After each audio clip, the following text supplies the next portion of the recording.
নমস্কার বন্ধুরা, আমি চিন্ময় ধারা। এই ভিডিওটি যদি প্রথম থেকে শেষ পর্যন্ত স্কিপ না করে আপনি দেখেন, আমি নিশ্চিত ভিডিওটি শেষ হওয়ার পরে আপনি একই ব্যক্তি থাকবেন না। আপনার আমি পারবো এই বিশ্বাস আপনার আইকিউর চেয়েও অনেক বেশি শক্তিশালী এবং গুরুত্বপূর্ণ। ইতিহাস সাক্ষী আছে, যুদ্ধ জয় থেকে শুরু করে যে কোনো আলোড়ন ফেলে দেওয়া আবিষ্কারের পেছনে যে জিনিসটা পার্থক্য করে দিয়েছে তা হলো বিশ্বাস। বিশ্বাস একটা সভ্যতাকে বদলে দিতে পারে।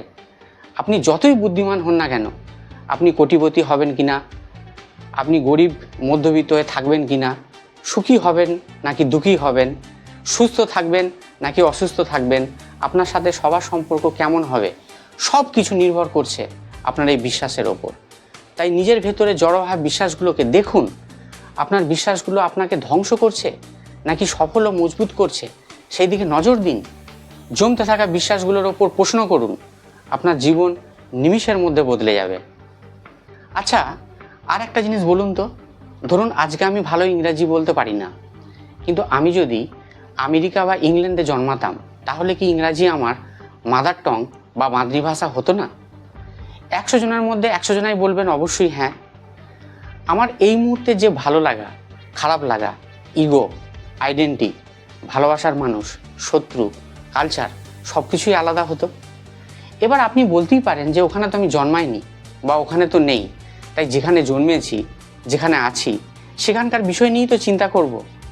একদম ঠিক বলেছেন, কিন্তু এটাও ঠিক যে প্রশ্নটি থেকে যে জিনিসটা জলের মতো পরিষ্কার হয়ে গেল সেটা হলো, আমরা যেখানেই জন্মাই না কেন, যে পরিবেশেই থাকি না কেন, যে কোনো পরিস্থিতিতে সারভাইভ করার মতো ক্ষমতা কিন্তু আমাদের আছে, এবং যে জায়গায় ও যে পরিবেশে রয়েছি সেখানকার ওপর বেশ করে আমাদের ইগো, আইডেন্টি, বিশ্বাস, কালচার তৈরি হয়।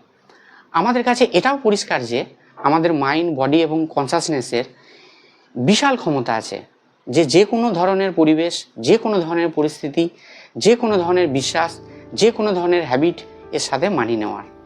আমাদের কখনোই ভুলে গেলে চলবে না, আমাদের দু ধরনের রিয়েলিটি আছে।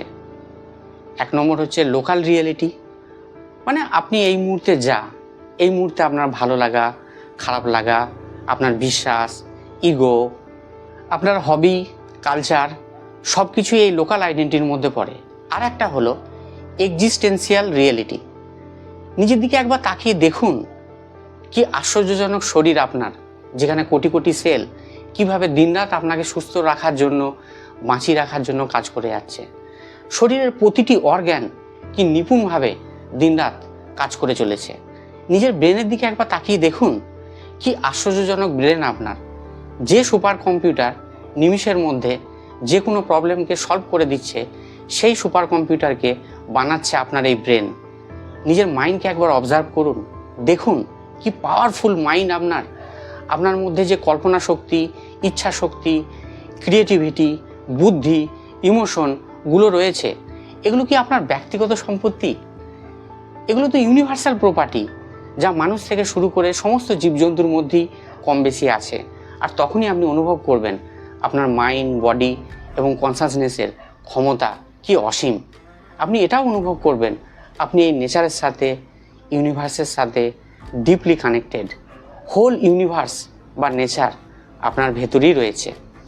আপনি পরিষ্কার তখন দেখতে পাবেন বা বুঝতে পারবেন এতদিন ধরে যে বিশ্বাসগুলো বিভিন্ন জায়গা থেকে, সেটা ঘরের পরিবেশ হোক, স্কুল কলেজ হতে পারে, আত্মীয় স্বজন বন্ধু বান্ধবদের কাছ থেকে হতে পারে, এই সমাজ থেকে হতে পারে, যে জড়ো হয়েছে তার ওপর বেশ করি আপনার ভালো লাগা, খারাপ লাগা, identity, ego, skill, efficiency, attitude, confidence, career তৈরি হয়েছে। আপনি নিজেকে লুজার ভাবেন নাকি উইনার ভাবেন, সেটাও দাঁড়িয়ে আছে আপনি কি বিশ্বাস করেন তার ওপর। এই মুহূর্তে আপনি যা কিছু, ইঞ্জিনিয়ার, ডাক্তার, টিচার, সায়েন্টিস্ট, ব্যবসাদার, লুজার, উইনার, সুখী, দুঃখী, ফিট, আনফিট, মানুষের সাথে মিশতে ভালোবাসেন বা মিশতে ভালোবাসেন না, সব কিছু আপনার ভেতরে এতদিন ধরে জড়ো করে থাকা বিশ্বাসের ওপর নির্ভর করছে। তাই নিজের লোকাল রিয়েলিটির সাথে সাথে নিজের এক্সিস্টেন্সিয়াল রিয়েলিটিকেও জানুন, অনুভব করুন নিজের ভেতরে জড়ো করা বিশ্বাসগুলোকে দেখুন, প্রশ্ন করুন, আপনার জীবন নিমিষের মধ্যে বদলে যাবে। এবার একটু বোঝা যাক এই বিশ্বাস বা বিলিফ সিস্টেম আমাদের মধ্যে কিভাবে স্টোরড হয়।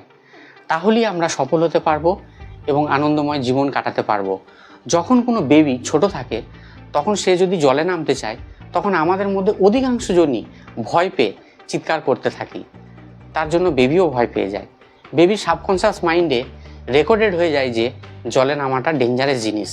তাই বেবি বড় হয়ে যাওয়ার পর আপনি যদি তাকে জলে নামতে বলেন বা সাঁতার কাটার জন্য জলে নামান, সে দেখবেন আপ্রাণ চেষ্টা করছে জলে না নামার। আজকাল নেটের দুনিয়ায় চোখ রাখলেই দেখতে পাবেন অনেক বেবি জলে সাঁতার কাটছে, কারণ এটা মানুষের ন্যাচারাল এবিলিটি। অথচ আমাদের বিশ্বাস কি সুন্দরভাবে আমরা একটা বেবির মধ্যে ট্রান্সফার করে দিই, যার ফলে বেবির মধ্যেও বিশ্বাস গড়ে ওঠে যে জলে নামা ডেঞ্জারাস জিনিস। আমরা মায়ের পেট থেকে স্টিল এখনও পর্যন্ত যা যা শিখেছি, জেনেছি, যা যা অভিজ্ঞতা হয়েছে তা সব কিছু আমাদের সাবকনশিয়াস মাইন্ডে রেকর্ডেড হয়ে আছে।